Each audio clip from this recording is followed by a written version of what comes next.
Dear Osama, they want you dead or alive so that the terror will stop. Well, I wouldn't know about that. I mean, it's not as if rock and roll stopped when Elvis died. It just got worse. My point is, it's easier to start these things than it is to finish them. But I suppose you thought of that, did you? There's a reward of $25 million on your head, Osama. Oh, but don't lose sleep over my account. I have no information leading to your arrest or capture. I'm what you would call an infidel. And my husband called working class. But just supposing I did clap eyes on you, suppose I saw you driving a Nissan Primera down towards Shoreditch. Well, I wouldn't know how to spend $25 million. It's not as if I've got anyone to spend it on, since you blew up my husband and my boy. On September 11th, 2001, nearly 3,000 people died as a result of the terrorist attack in New York City. This, however, was only one of many incidents orchestrated by Al-Qaeda in turn Osama bin Laden. When her husband and boy are killed in a tragic terrorist attack, one woman decides to fight back in Incendiary by Chris Leeds. That's my whole point, you see. I don't want $25 million, Osama. I just want you to give it a rest. I want to be the last mother in the world who ever has to write you a letter like this. Who ever has to write you about her dead boy. You see, I'll do my best, but you're going to have to bear with me because I am not a big writer. I'm going to write you about the emptiness that was left when you snatched my boy away from me. I'm going to write you so that you can look into my empty life and see what a human boy really is, from the shape of the hole that he leaves behind. Because I want you to feel that hole in your heart, Osama, and stroke it with your hands, and cut your fingers on its sharp edges.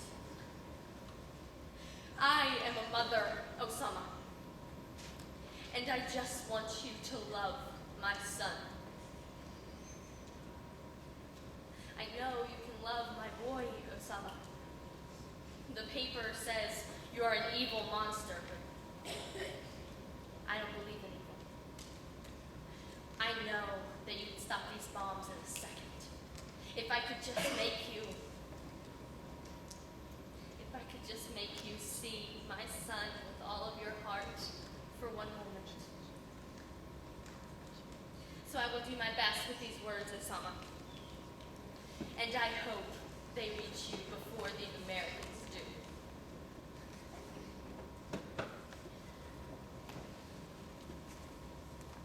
My boy slept on his side, sucking Mr. Rabbit's paws. I sewed Mr. Rabbit myself. He was purple with green ears.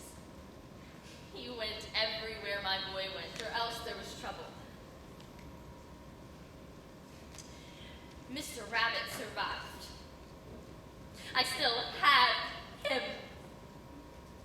His green ears are black with blood, and one of his paws is missing.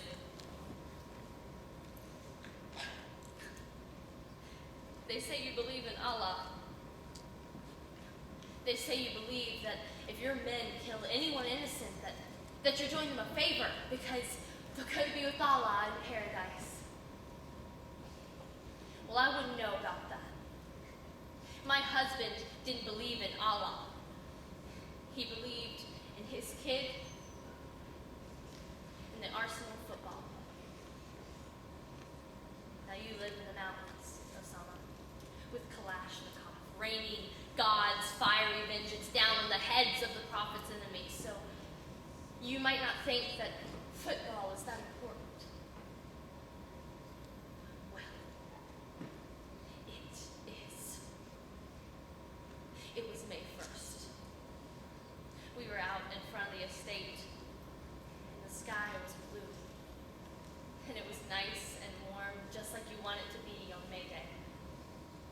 I remember my husband had the boy on his shoulders, and they were both running around the yard and grinning like idiots. They both had their Arsenal shirts on because today was Saturday, and it was the big day. Arsenal was at home to Chelsea. Then they climbed in our old Astra and drove off. The boy pressed his nose up against the glass, and I waved him goodbye. I don't even remember if he waved back. You know, I wasn't really thinking about it. I was thinking about what we needed from the shops. You know, it's funny, but you don't think about death. You think about running out of chips. That was the last time I ever saw my husband or my boy again. You know, at first I thought the TV was buzzed. There was this flash, and I thought the tube was blown, but the ball was still there, and the goal was still there. It was just the stand behind the goal that had disappeared in this white cloud of smoke. It looked like a fog bank, and I wondered how fog had suddenly got itself into Arsenal's brand new stadium like that. And then I thought of my husband and my boy in their Arsenal shirts, and I looked back at that TV. The picture was black now. The smoke was everywhere, and it was almost as if night had fallen on the stadium. The crowd was bursting onto the pitch, running in all directions, and it was this total panic under a rain of blood and chunks. The next thing I remember was this terrible noise of sirens. I ran out onto the street, and it just got darker and darker. My eyes hurt so bad that I had to close them, but I just kept pushing on, blindly bumping into people and motors into that stadium. I don't know how long I dragged myself through the smoke and the crackle of police radios with the sound of firing boots stamping down all around me.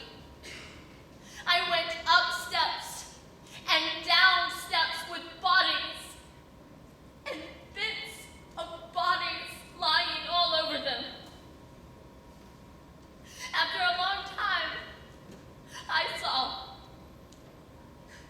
my husband and my boy were dead. So come out of your cave, Osama, because I can't hate you anymore. I am weak from hate. And I know I'm just too stupid to know better. But look at me. Everyone deserves a new start. You are a clever man, Osama. Much brighter than me. And I know you have a lot of things to get done. But you ought to be able to get them done with love. That is my whole point. Love is not surrender, Osama. Love is brave. Love is furious. Love is loud. So you listen to that noise, Osama, because it is time for you to stop blowing the world apart.